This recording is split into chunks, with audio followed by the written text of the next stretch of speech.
chance to sit down and process the fact that something very significant has changed so fundamentally in our lives that Mom is really gone.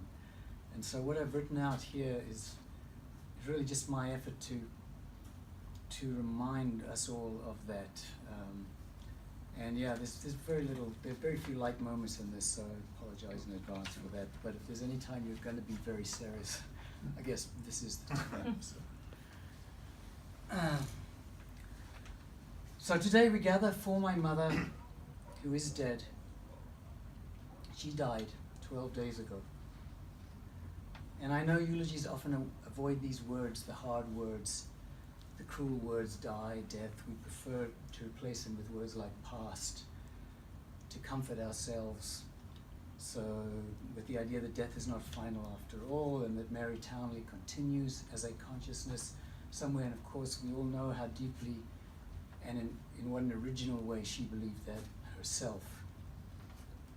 But please forgive me today if I do use those words, and I'm going to use them like a refrain all the way through this, because it's almost selfish for me. I need to use them to understand what has happened here. And I think just for all of us to grieve, because we are grieving, to fully accept the idea that here in South Africa, in Doon Village, in Cottage 52, Mary Townley does not sit embroidering or reading, because that Mary Townley, our mother, our Kulu, our friend, has died.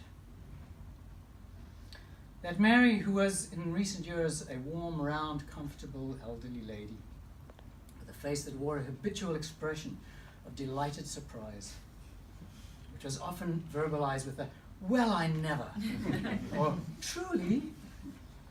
That Mary had a halo of soft white hair, a smile that never lost its power to dazzle us. In all the expressions of sympathy we've had, the word grace has recurred through people.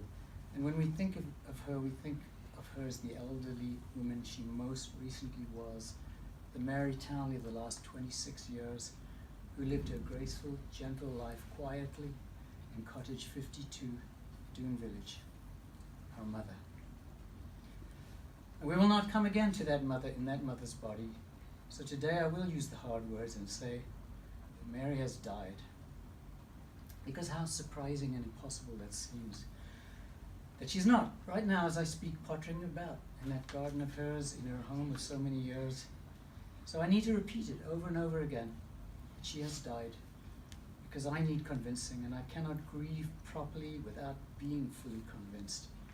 We will not again see that gentle, gracious old lady in her unforgettable green homemade sun hat. So when I say my mother, Mary Townley, has died, I talk of that Mary Townley, the figure kneeling to weed her garden. Kulu. Who was this mother who has died? And how should we remember her now after her death? Who did she ever harm or wish harm on? We miss her gift for gentle, generous grace.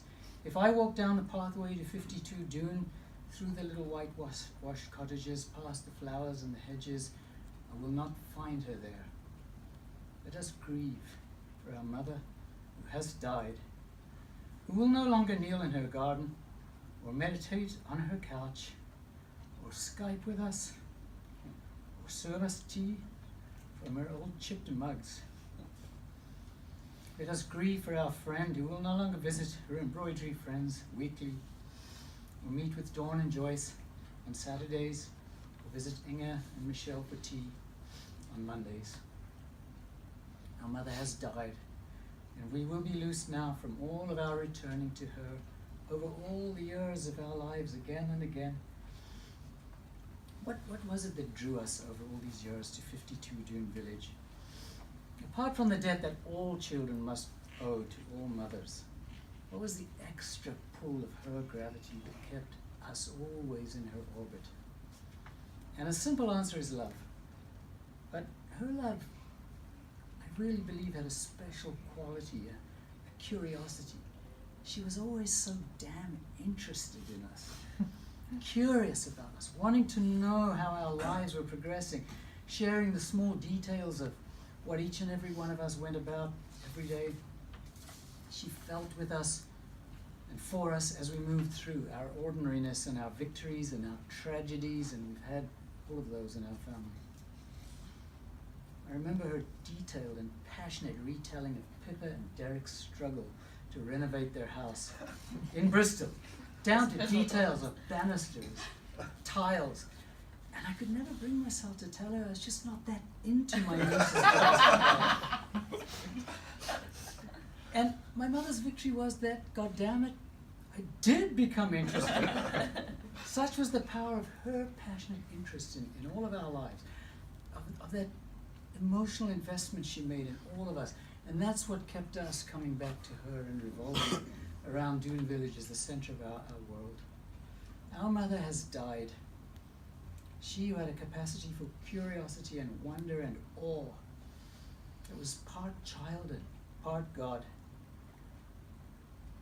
I remember Mom coming out to stay with me in Jakarta for a while, soon after my father had died. She just seemed to keep falling over wherever we went. In the lobby of a 5-star hotel, sprawled out on the marble tiles. In the grounds of a Hindu temple, face down in the dirt. A dive into a flower bed one evening at a magical restaurant on the slopes of a Javan volcano. So I was pretty worried about this. Is this the onset of some age-related issue? So I sat her down and said, Mom, we need to talk about this. You need to go and see somebody when you get back to South Africa. Oh no, she laughed. I'm just so fascinated by everything around me that I keep forgetting to look at the ground beneath my feet. And that's just who Mom was.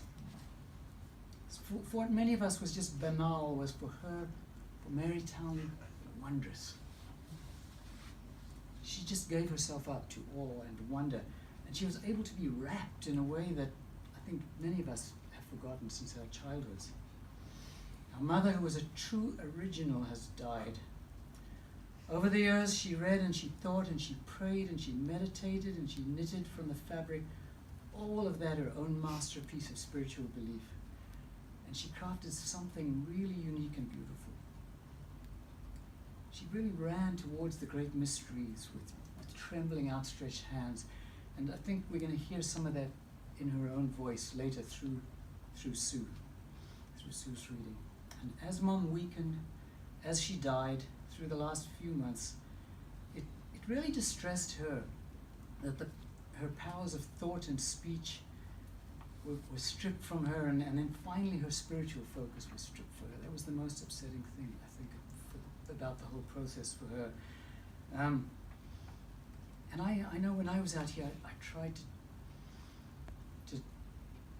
to talk to her about that, and I know soon Keith would have as well in the last few months when I wasn't here, but you know, she struggled towards death, never away from it. She was never in denial. She had no medical interventions. She had nothing in the way of pain relief.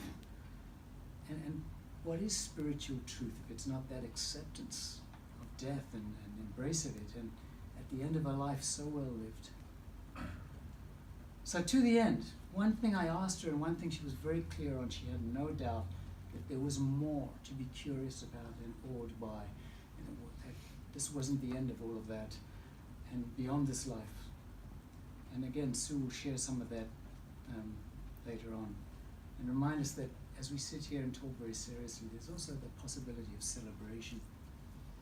But right now, for us, while we can celebrate the gentle, curious, lovely person she was, we must also mourn, because that mother that we knew, who was Mary, who was Kulu, who was our friend, who lived in Doon, she is dead.